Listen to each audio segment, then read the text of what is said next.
존경하는 국민 여러분 반갑습니다. 철학대학교 부동산학과입니다. 이번 시간에 굉장히 중요한 이야기를 좀 드려볼까 합니다. 그 은퇴한 40대, 60대에 추락하는 비참한 삶이라는 주제로 좀 얘기를 해보려고 하는데요.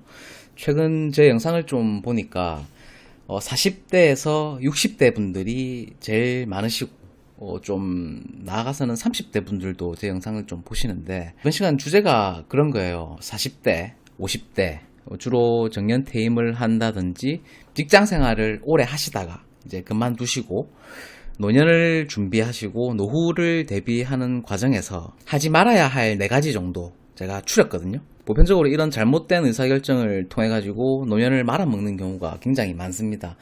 그리고 비참해지는 경우가 많습니다. 노후 대비가 제대로 되어 있지 않다면 말 그대로 학고방에서 라면만 먹다가 객사할 수 있습니다. 왜 그러냐면은 이 대한민국이라는 나라가 7, 80년대까지는 GDP 5% 이상, 8% 이하의 아주 고도 압축 성장한 시기를 겪었지만 지금은 1% 내지 2%의 성장률에 그치지 않습니다. 즉 고원 사회로의 연착륙 시대가 바야흐로 도래를 했다라는 말이죠.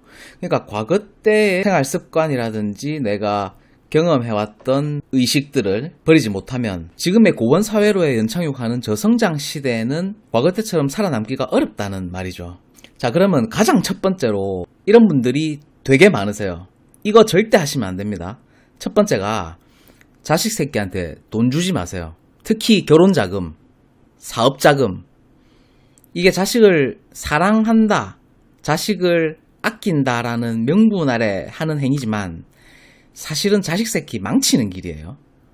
자식도 타인이다라고 하는 생각을 가지셔야 돼요. 대한민국의 2030 세대들, 나아가서는 3040도 마찬가지입니다. 가장 심각한 문제가 부모로부터 정서적 분리가 안 돼 있다라는 게 가장 큰 문제예요.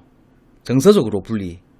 육체적으로는 분리가 되어 있을 수 있을진 몰라도 정서적으로는 분리가 안 되어 있는 자녀들이 굉장히 많습니다.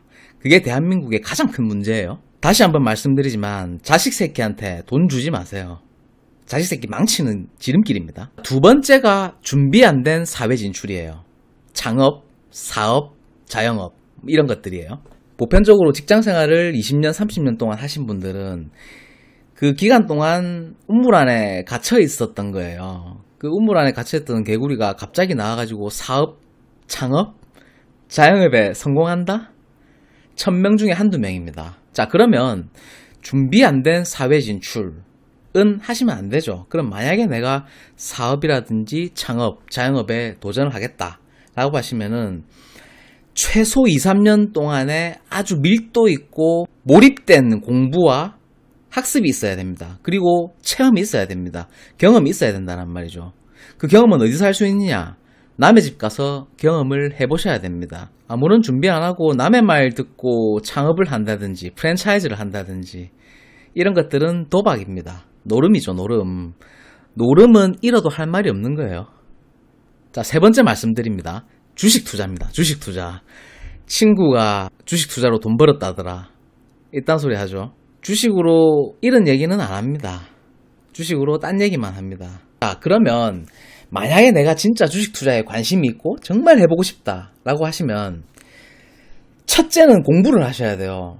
책을 많이 읽으시고 어느 정도의 수준이 돼야 되냐면 최소한 엘리어트 파동에 대해서 내가 모르는 사람을 내 앞에 앉혀놓고 1시간 이상의 강의를 할 수 있는 수준이 돼야 됩니다. 최소한이에요. 내 주식 투자에 대한 철학과 원칙, 신념과 근본, 내가 이 종목에 투자하는 근거와 이유에 대해서 타인에게 설명을 할 수가 있어야 돼. 그 정도 설명할 수 있는 능력이 안 되고 지적 능력이 안 되고 주식에 대한 통찰이 쌓이지 않은 상태에서 하는 것은 노름하고 똑같은 거예요. 그건 잃어도 할 말이 없는 거예요. 당연히 잃는 게임이에요. 그거는. 그렇기 때문에 내가 주식 투자를 조금 해보고 싶다라고 하시면 반드시 소액으로 하셔야 돼요. 그리고 보편적으로 사회생활을 20년, 30년 동안 하다가 퇴직한 분들을 제가 비하하는 건 아니지만 보수적인 성격이 거의 대부분입니다. 보수적이지 않고 공격적인 성격이었다면 직장생활을 그렇게 오래 하지 않았겠죠. 저 같은 경우는 30대 후반에 직장생활을 다 은퇴를 했고 제 사업을 하고 있는 사람이기 때문에 그런 분들을 되게 많이 만나봤어요. 성향상 그렇다는 거예요. 그래서 자기 직업을 성향에 맞게끔 찾아가야 되는 거예요. 자, 그리고 네 번째, 보편적으로 범하고 있는 오류들. 굉장히 심각한 오류인데, 대표적으로 오피스텔, 생활형 숙박시설, 신축 상가 투자, 이런 것들에 손대는 행위입니다. 절대로 안 하시는 게 맞습니다. 20년, 30년 동안 직장 생활을 하신 분들은 이런 공격적인 투자 성향이 안 맞습니다. 그러면 이 오피스텔이나 생활형 숙박시설, 신축, 오피스텔, 이런 것들의 자본주의에서 돌아가는 구조를 제가 짧게 설명을 드리면, 자, 건설사에서 모델하우스를 짓죠. 자, 이게 4억짜리 건물이에요. 정확하게 말씀드릴게요. 여러분들의 이해를 돕기 위해서 좀 적나라한 표현을 쓰겠습니다. 이게 4억짜리 쓰레기예요. 분양 대행사한테 또는 복덕방한테, 야, 이거 어떤 지나가는 개똥이 한 놈 잡아가지고 4억 7천에 팔아봐. 내 니한테 6천만 원 줄게. 이거예요. 정확히 이 구조예요. 자, 그러면 지나가는 개똥이가, 은퇴한 퇴직자가 아주 달콤한 그런 사람들의 현올림에 속아 넘어가서 덜컥 계약을 하죠. 자, 그러면 계약금을 넣고 중도금이 진행되는 순간, 그거는 건설사에서 매출 채권으로 잡힙니다. 매출 채권으로 잡힌다고 하는 것은 뭘 의미하느냐? 그 프로젝트는 끝났다는 거예요. 거기서 손 털고 나간다고. 또 다른 땅 찾아러 다니는 거예요. 자, 그러면 여기서 돈을 버는 사람은 과연 누구인가? 가장 많이 버는 기업은 당연히 건설사겠죠. 자, 그 다음에 중간에서 그걸 소개를 시키고 뽀찌받는 분양대행사, 부동산이 돈을 버는 거예요. 자, 그러면 그 돈은 어디서 나온 거냐? 은퇴한 퇴직자 여러분들의 쌈짓돈에서 나오는 거예요. 정확히 그런 구조로 되어 있습니다. 이것도 마찬가지입니다.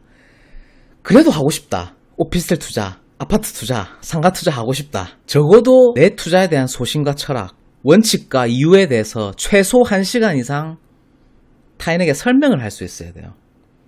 그 정도가 아니면은 투자를 하시면 안 됩니다. 그리고 남한테 물어보고 투자하지 마세요. 남한테 물어보고 나의 의사결정을 하지 마세요. 남의 말을 듣고 투자에 성공한 사람은 남의 말을 듣고 망합니다. 이건 진리입니다.